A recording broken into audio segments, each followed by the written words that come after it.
نحمدہ و نصلی علی رسولہ کریم، اما بعد، فاعوذ باللہ من الشیطان الرجیم، بسم اللہ الرحمن الرحیم۔ شروع اللہ کے نام سے جو بڑا مہربان نہایت رحم کرنے والا ہے۔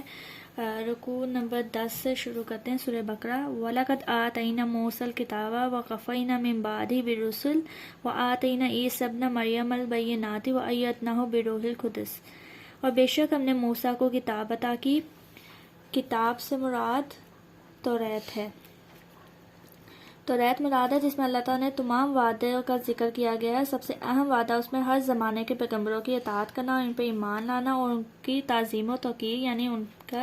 احترام کرنا ہے۔ اور وَقَفَيْنَا مِن بَعْدِهِ بِالرُّسُلِ، اور اس کے بعد پہ دربے رسول بھیجے، یعنی حضرت موسیٰ علیہ السلام کے زمانے سے حضرت عیسیٰ علیہ السلام تک متواتر انبیاء آتے رہے۔ ان کی تعداد 4000 بیان کی گئی ہے۔ یہ سب حضرات شریعت موسوی کے محافظ یعنی اسلام کے محافظ ہیں اور اس کے احکام جاری رکھنے والے ہیں، یعنی اسلام کو پھیلانے کا،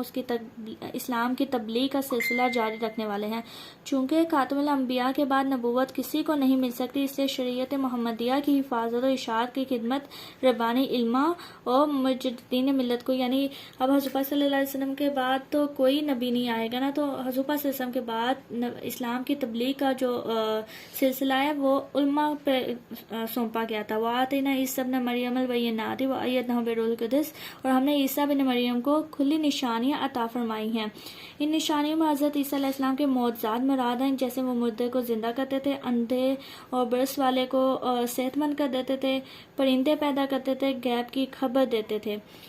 وَأَیَّدْنَاهُ بِروحِ الْقُدُسِ، اور پاک روح سے، اور روح القدس سے مراد حضرت جبرائیل علیہ السلام مراد ہیں کہ روحانی ہیں، وہ وحی لاتے تھے جس سے قلوب کی حیات ہے۔ وہ حضرت عیسیٰ علیہ السلام کے ساتھ رہنے پر مامور تھے۔ آپ 33 سال کی عمر شریف میں آسمان پر اٹھا لیے گئے تھے، کیونکہ حضرت عیسیٰ علیہ السلام فوت نہیں ہوئے تھے، انہیں ویسے ہی جب ان کو پھانسی دی جا رہی تھی تو ان کو آسمان پہ اٹھا لیا گیا تھا۔ اس وقت تک حضرت جبرائیل علیہ السلام سفر حضر میں کبھی آپ سے جدا نہ ہوئے تھے۔ تائید روح القدس حضرت عیسیٰ علیہ السلام کی جلیل فضیلت ہے۔ سید عالم صلی اللہ علیہ وسلم کے صدقے میں حضور کے بعض امتیوں کو بھی تائید روح القدس میسر ہوئی۔ صحیح بخاری میں ہے کہ حضرت حسان رضی اللہ تعالیٰ عنہ کے لیے ممبر بچھایا گیا، وہ نعت شریف پڑھتے تھے، حضور ان کے لیے فرماتے تھے اللہم ایدہ بروح القدس، کہ ان کو روح القدس دے اللہ۔ روح القدس سے مراد حضرت عیسیٰ علیہ السلام ہیں۔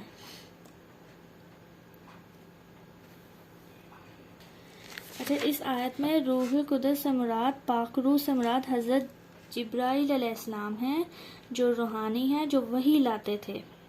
اور حضرت عیسیٰ علیہ السلام کے ساتھ تھے۔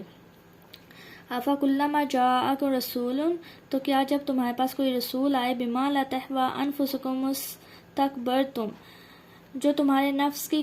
خواہش نہیں کرتے، تکبر کرتے ہو ان انبیاء میں، فَفَرِيقًا كَذَّبْتُمْ، اور ان میں سے ایک گروہ کو تم جھٹلاتے ہو، وَفَرِيقًا تَقْتُلُونَ، اور ایک گروہ کو شہید کرتے ہو۔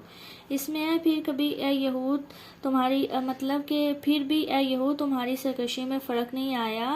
یہود جو ہے نا وہ پیغمبروں کے احکام میں اپنی خواہشوں کے خلاف پا کے انہیں جھٹلاتے تھے، یعنی جو پیغمبر جتنے بھی آئے تھے نا وہ یہودیوں کے مطابق نہیں تھے، ان کی خواہش کے مطابق نہیں تھے، تو یہود لوگ انہیں جھٹلاتے تھے اور موقع پاتے تو ان کو قتل کر دیتے تھے، جیسے کہ انہوں نے حضرت شیعہ، ذکریہ اور بہت سے انبیاء کو شہید کیا تھا۔ سید انبیاء صلی اللہ علیہ وسلم کے بھی پیچھے پڑے رہے تھے، کبھی آپ پر جادو کیا، کبھی زہر دیا، طرح طرح کے فریب کیے اور آپ کو اتنی بار ارادہ کیا قتل کرنے کا۔ وَقَالُوا قُلُوبُنَا غُلْفٌ، اور یہودی بولے ہمارے دلوں پہ پردے پڑے ہیں۔ یہود نے یہ مذاق کیا تھا کہ ان کی مراد یہ تھی کہ حضور کی ہدایت کو ان کے دلوں تک راہ نہیں ہے، یعنی ہمارے دلوں میں پردے پڑے ہیں کہ حضور پاک صلی اللہ علیہ وسلم جو اسلام کی تبلیغ اور ہدایت کرتے ہیں وہ ہمارے دلوں تک آتی نہیں ہے۔ اللہ تعالیٰ نے اس کا رد فرمایا تھا اور ان کو کہا کہ بے دین جھوٹے ہیں۔ قلوب اللہ تعالیٰ نے فطرت پہ پیدا فرمایا، یعنی نیچر میں، ان میں قبول کرنے کی، سچ کو قبول کرنے کی طاقت ہوتی ہے، اور ان کے کفر کی وجہ سے کہ انہوں نے سید انبیاء صلی اللہ علیہ وسلم کی نبوت کا اعتراف کرنے کے بعد انکار کیا، تو اللہ تعالیٰ نے ان پر لعنت فرمائی۔ اس کا اثر ہے کہ وہ لوگ حق کی سچائی کو قبول کرنے کی نعمت سے محروم ہو گئے ہیں۔ بل لعنہم اللہ بکفرہم فقلیلا ما یؤمنون، بلکہ اللہ نے ان پر لعنت کی ان کے کفر کے سبب، تو ان میں سے تھوڑے ایمان لاتے ہیں۔ تھوڑے ایمان لانے سے مراد دوسری جگہ یہ ارشاد ہوا ہے کہ طبع اللہ علیہ بکفرہم فلا یؤمنون الا قلیلا، یعنی کہ اللہ کی اطاعت کی اس کے کفر کے سبب بس تھوڑے ہیں جو ایمان لاتے ہیں۔ وَكَانُوا مِن قَبْلُ يَسْتَفْتِحُونَ عَلَى الَّذِينَ كَفَرُوا، اور اس سے پہلے وہ اس نبی کے وسیلے سے کافروں پہ فتح مانگتے تھے۔ سید انبیاء صلی اللہ علیہ وسلم کی نبوت اور حضور پاک صلی اللہ علیہ وسلم کے یہاں پہ اس آیت میں فرمایا گیا کہ اس سے پہلے وہ اس نبی کے وسیلے سے کافروں پہ فتح مانگتے تھے، یعنی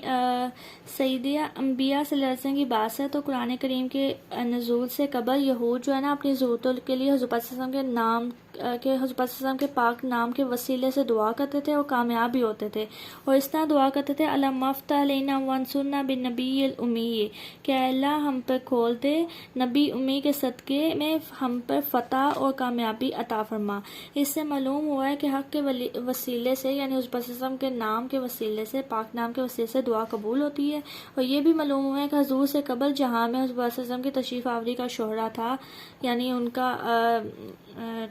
کا پہلے سے ہی بتایا گیا تھا ان کی تشریف آوری کا، اس وقت بھی حضور پاک صلی اللہ علیہ وسلم کے وسیلے سے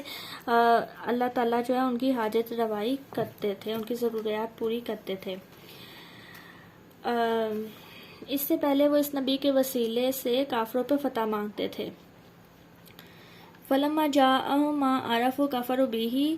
تو جب تشریف لائے ان کے پاس وہ جانا پہچانا، تو یعنی اس بس جب ان کے پاس تشریف لائے تو وہ اس کے منکر ہو بیٹھے۔ فَلَعْنَةُ اللَّهِ عَلَى الْكَافِرِينَ، تو اللہ کی لعنت ہے منکروں پر۔ بِئْسَ مَا اشْتَرَوْا بِهِ أَنفُسَهُمْ أَن يَكْفُرُوا بِمَا أَنزَلَ اللَّهُ بَغْيًا أَن يُنَزِّلَ اللَّهُ مِن فَضْلِهِ عَلَى مَن يَشَاءُ مِن عِبَادِهِ، کس برے مولو انہوں نے اپنی، مطلب مولو کہتے ہیں دام کو، کس برے داموں انہوں نے اپنی جانوں کو خریدا کہ اللہ کے اتارے سے منکر ہو گئے، یعنی آدمی کو اپنی جان کی خلاصی کے لیے وہی کرنا چاہیے جن سے رہائی کی امید ہو، تو یہود نے یہ برا سودا کیا ہے کہ اللہ کے نبی اور اس کی کتاب کے منکر ہو گئے، اور اس کی جلن سے کہ اللہ اپنے فضل سے اپنے جس بندے پہ چاہے وہی اتارے۔ یہود کی خواہش تھی کہ ختم نبوت کا منصب بنی اسرائیل میں سے کسی کو ملتا، جب دیکھا کہ وہ محروم ہو گئے ہیں، بنی اسماعیل نوازے گئے ہیں، تو حسد سے منکر ہو گئے۔ اس سے معلوم ہوا کہ حسد حرام اور محرومیوں کا باعث ہے۔ فَبَاءُوا بِغَضَبٍ عَلَىٰ غَضَبٍ، تو غضب پر غضب کے سزاوار ہو گئے، یعنی انواع اقسام کے غضب کے سردار ہو گئے۔ وَلِلْكَافِرِينَ عَذَابٌ مُہِینٌ، اور کافروں کے لیے ذلت کا عذاب ہے۔ اس سے معلوم ہوا کہ ذلت و اہانت والا عذاب کفار کے ساتھ ہی مخصوص ہے، مومنین کو گناہوں کی وجہ سے عذاب ہوگا، تو عذاب ہوا بھی تو ذلت و اہانت کے ساتھ نہیں ہوگا۔ ذلت یعنی انسلٹ، اہانت کے ان کی توہین کی جائے، تو اللہ تعالیٰ نے فرمایا وَلِلَّهِ الْعِزَّةُ وَلِرَسُولِهِ وَلِلْمُؤْمِنِينَ، کہ اللہ کے یہ ہے عزت اور اس کے رسول کے لیے اور مومنین کے لیے۔ وَإِذَا قِيلَ لَهُمْ آمِنُوا بِمَا أَنزَلَ اللَّهُ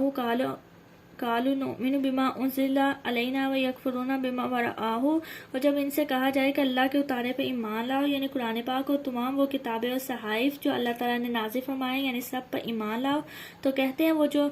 قَالُوا نُؤْمِنُ بِمَا أُنزِلَ عَلَيْنَا وَيَكْفُرُونَ بِمَا وَرَاءَهُ وَهُوَ الْحَقُّ مُصَدِّقًا لِمَا مَعَهُمْ قُلْ فَلِمَ تَقْتُلُونَ أَنْبِيَاءَ اللَّهِ مِن قَبْلُ إِن كُنتُم مُؤْمِنِينَ، تو کہتے ہیں وہ جو ہم پر اترا اس پر ایمان لائیں، اس سے ان کی مراد توریت ہے، اور باقی سے منکر ہوتے ہیں، حالانکہ وہ حق ہے کہ ان کے پاس والے کی تصدیق فرماتا ہوا، یعنی وہ توریت پر تو ایمان لانے کا دعویٰ غلط ہے، چونکہ قرآن پاک جو توریت کا مصدق ہے، یعنی جو قرآن مجید توریت کی بھی تصدیق کرتا ہے، اس کا انکار توریت کا انکار ہوگا، یعنی وہ کہتے ہیں کہ ہم توریت کو تو مانتے ہیں لیکن باقی کتابوں کو نہیں مانتے، تو اس میں یہ بتایا گیا کہ وہ توریت کو بھی نہیں مانتے، کیونکہ توریت میں تمام کتابوں کو ماننے کا حکم دیا گیا ہے۔ اگر توریت کو نہیں مانتے تو قرآن مجید کو بھی نہیں مانتے، اگر قرآن مجید کو نہیں مانتے تو توریت کا بھی انکار ہے۔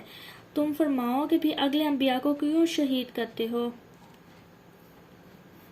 اگر تمہیں اپنی کتابوں پہ ایمان تھا۔ اس میں ان کی تکذیب ہے کہ اگر تورات پہ ایمان رکھتے ہو تو انبیاء علیہ السلام کو ہرگز شہید نہ کرتے۔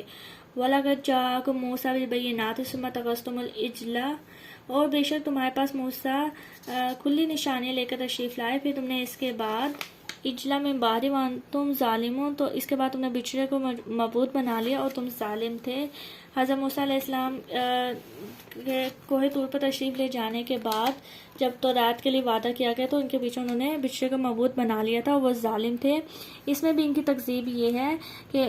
ان کا شریعت کو ماننے کا جو دعویٰ ہے وہ جھوٹا ہے، کہ اگر وہ مانتے ہوتے تو حضرت موسیٰ علیہ السلام کے عصا اور کھلی نشانیوں کے بعد، مطلب جو فرعون سے ان کو بچایا، ان کی کھلی نشانیوں کے بعد بھی وہ اپنے بچڑے کی پوجا نہ کرتے۔ وَإِذْ أَخَذْنَا مِيثَاقَكُمْ وَرَفَعْنَا فَوْقَكُمُ الطُّورَ، اور یاد کیا کو جب ہم نے تم سے پیمان لیا کوہ طور کو تمہارے سروں پہ بلند کیا۔ خُذُوا مَا آتَيْنَاكُمْ بِقُوَّةٍ وَاسْمَعُوا قَالُوا سَمِعْنَا وَعَصَيْنَا وَأُشْرِبُوا فِي قُلُوبِهِمُ الْعِجْلَ بِكُفْرِهِمْ قُلْ بِئْسَ مَا يَأْمُرُكُم بِهِ إِيمَانُكُمْ إِن كُنتُم مُّؤْمِنِينَ، اور یاد کو جب ہم نے تم سے پیمان لیا اور کوہ طور کو تمہارے سروں پر بلند کیا، تو جو ہم تمہیں دیتے ہیں زور سے اور سنو، بولے ہم نے سنا اور نہ مانا، اور ان کے دلوں میں